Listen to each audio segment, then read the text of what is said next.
Journey of Enlightenment. I am your host, Dr. Gopaul. Since we began this topic on the self, many people came to me and asked me, what exactly is this self? Are there different versions of the self? Can one person's concept of the self be different to another person and yet still be true? Is it possible for us to know very early in life what the purpose of the self is? Why do we exist? What am I here on this earth for? Why do I live? Is there a greater reason for my very existence? All these are very good questions, genuine questions and relevant questions that we should all ask ourselves. Philosophers, masters of religion and thinkers throughout the ages, for thousands of years, pondered on these concepts that we are discussing today. In today's session, I will continue our conversation where we explore the self. What exactly is the self, and how do we understand the self better? The last session we looked at the self from the perspective of the Upanishads, Vedanta, and we said basically that the self is not this, not this, not this, meaning that the self is not the body, the physical aspect of our existence. The self is not the mind, which is the abode of thoughts. The self, according to Vedanta, is not even the intellect. Therefore, the self goes beyond the biological realm and it goes beyond the realm of thought. Therefore, the self is that fourth aspect of our existence, where it transcends the realm of space, time, and matter. Now, it might be a bit difficult to understand if we try to understand it from a strictly intellectual perspective. But that's the thing itself. The self goes beyond the intellect. It goes beyond the scope of the mind. It is the substratum of all that exists. This is the self. So today's session, I will take another perspective of the self, and we would look at the self from a humanistic, psychological perspective. What does that mean? It means that we would look at the self in three aspects, according to psychologist Carl Rogers. We would look at the self from the first perspective, which is self-worth. We will then examine the self in terms of its self-image. And finally, we would look at the ideal self. We will bring these three selves together and then look at the self in terms of our self-actualization. A friend of mine, a few years back, maybe about 2 years ago, came to me and he said, I'm not sure what my life is at this stage. So much in my life has been gone. The career that I once built died because of something I did. I lost it all. This guy was already in his 70s. And generally, his question was, what is my purpose now? Can I find my purpose? Is there a purpose? Or is life at this stage now purposeless?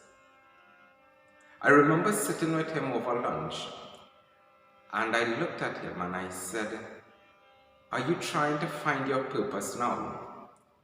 And he said, yes, I am. I would love to find my purpose. That would give me meaning in life.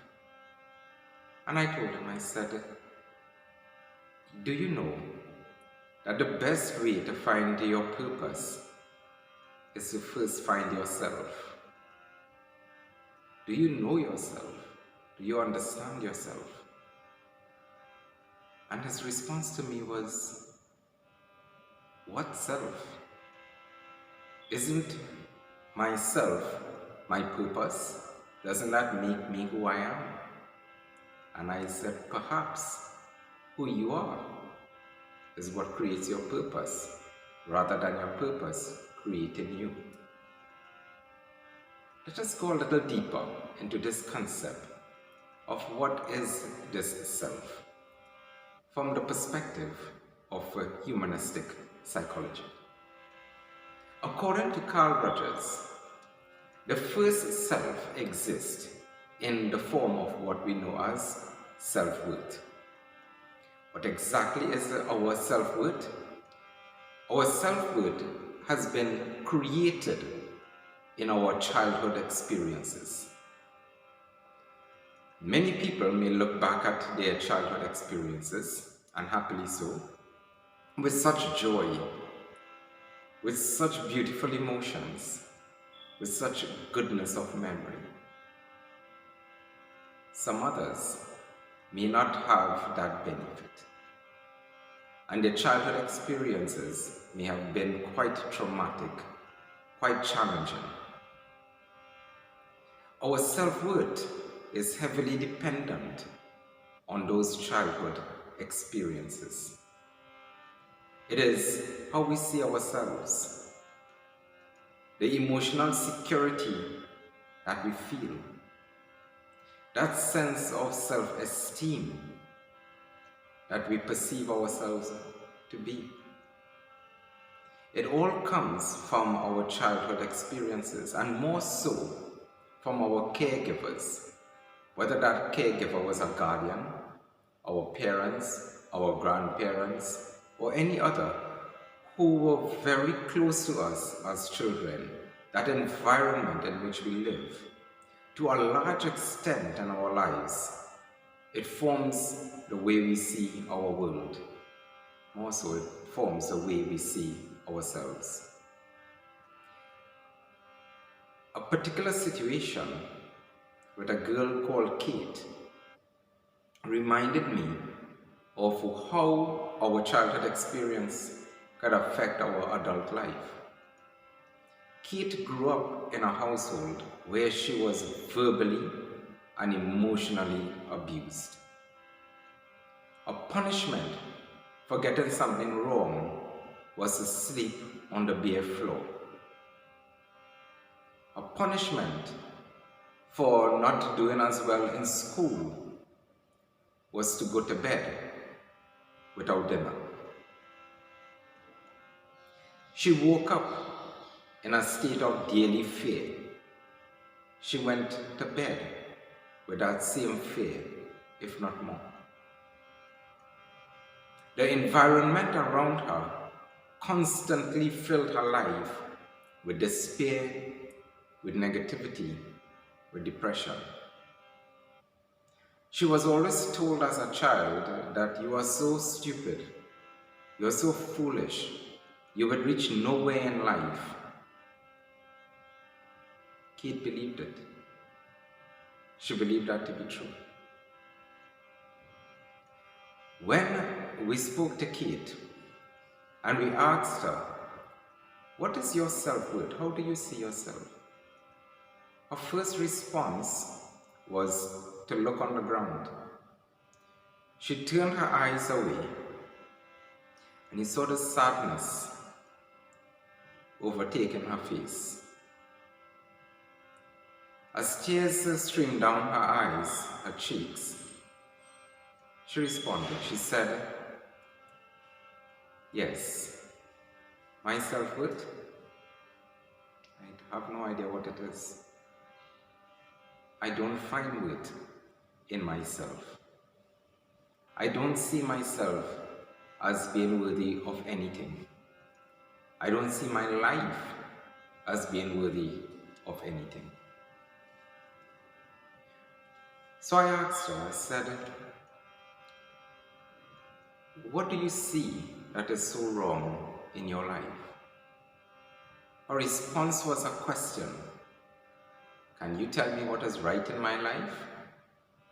Isn't everything that could be wrong is wrong? Isn't that just the way that I have to live? Isn't that my lot in life? Maybe that's my karma. Maybe that's just how it is for me. When we spoke to her and we traced it back, where did this concept of yourself come from? And we asked her to go deeper and deeper into her own memory and when these feelings started developing. And she clearly identified her home environment. This is an important lesson for us because the environment we create at home or the environment that we experience at home will have a lot to do with the way we perceive the world and the way we believe that the world perceives us. In the situation with Kate, she thinks that the entire world sees her in the same way that her family saw her, as stupid, as foolish, good for nothing at all, and would achieve nothing in life. She went about life with this interpretation based upon that environment in which she came from. According to Carl Rogers, that is the first self, self-worth. Carl Rogers said, as we grow now as adults, there is the second self that we all face. That self is called self-image. It is an interpretation of what we are now. In other words, how do we see ourselves now at this point in time? Kate was asked to just simply jot down, to write down a few words, single words, as to how you see yourself now at this stage in your life.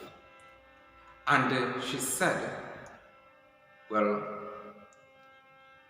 what could I say? What could I write about me? There's nothing to write.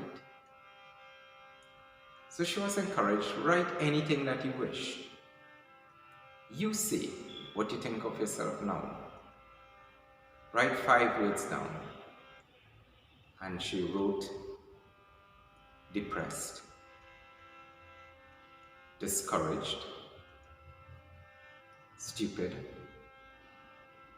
total waste of time, and a few other very colorful words in which she used to describe herself. That self-image may not necessarily be the reality, but it is a perception that the individual will have of themselves. It may or may not be true, and therein lies an identity crisis. With Kate, she saw herself that way. She saw herself as being an underachiever. At the moment, despite the fact that Kate was the only person in her entire family who pursued tertiary level education, she still did not see any worth in that.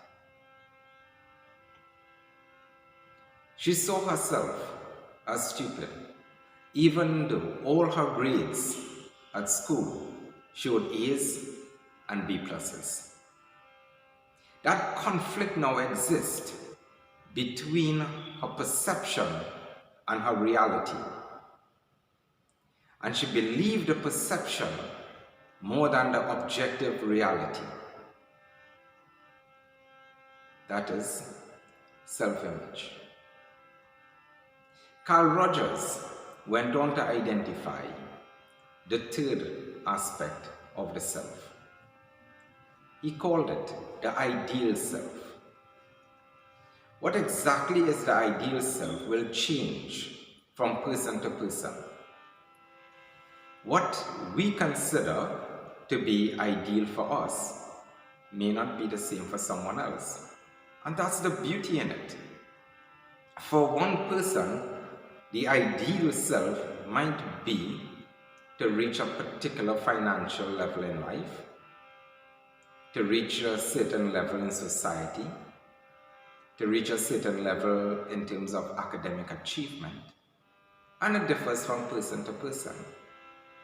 The ideal self is what we choose to identify as our ultimate goal, our ultimate achievement, our ultimate aspiration. That is the ideal self. I was in Rishikesh, at the foothills of the Himalayas, and I was walking along the banks of the Ganges, the holy Ganga, with a friend. And this friend asked me, why would these sadhus be here and not pursue higher goals in life? So I looked at this friend and I said, higher goals such as? And the response was, higher goals such as just getting a job, making money, traveling the globe, staying in nice restaurants, hotels. Why would they subject themselves to this and therefore not be happy? So I said, not be happy. Do you think that they are not happy? What is happiness for one may not necessarily be happiness for the next. It all depends on that ideal self, what we set for ourselves. Our own standard, unique to us, which cannot and definitely should not be imposed on any other. Now, self-actualization takes a look at the extent of the overlap between our self-image, meaning how we perceive ourselves, what we think about ourselves, and this ideal self, in other words, what we wish to achieve. Now, if what we wish to achieve is not being satisfied by our self-image, meaning that, for instance, if I wish to achieve a certain level of education, let's say a degree from a good university, so that's my ideal self. But my self-image is telling me, do not pursue a degree because I am a failure in life and I will reach nowhere, and doing a degree is way out of my league. Then there's a major gap between the ideal self and that self-image. In so doing, we do not self-actualize because there is no close or intimate overlap between the ideal self and our self-image. Going back to that same concept, if the ideal self is to do a degree, but the self-image tells me, yes, I can, and I will, and I start pursuing that degree in whatever field I choose, then there is an overlap. And the more I achieve that degree, do my courses, get through from year 1 to year 2, etc., then there is a realization of that self-actualization taking place, because the ideal self is now closely matched with the self-image. Therefore, self-actualization is becoming more and more a reality. And this can be true for any aspect of our lives. The major lesson today is simply, what is our self-worth? Yes, it will be affected greatly by our childhood experiences. But as we grow, we also need to give ourselves a new, a fresh perspective on our life. We are in charge of our lives. We will determine what our lives could be now.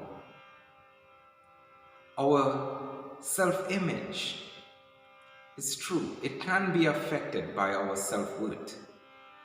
But remember, while we might be a product of our past, we are the producers of our future.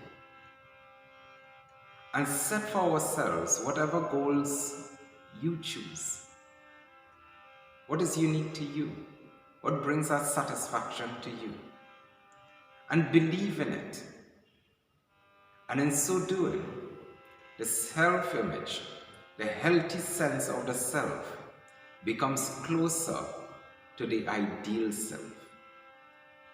And self-actualization is nothing more than the realization of that goal, that objective, that aspiration, that satisfaction we get by just doing and achieving what we set about in life. What is our purpose? Once we understand the self, our self-worth, our self-image, our ideal self, then we find our purpose and we achieve it with such grace and beauty. Pursue knowledge of the self. Understand the self. Create a healthy self, and your purpose will be revealed to you. Thank you very much for joining me in this session of Journey of Enlightenment.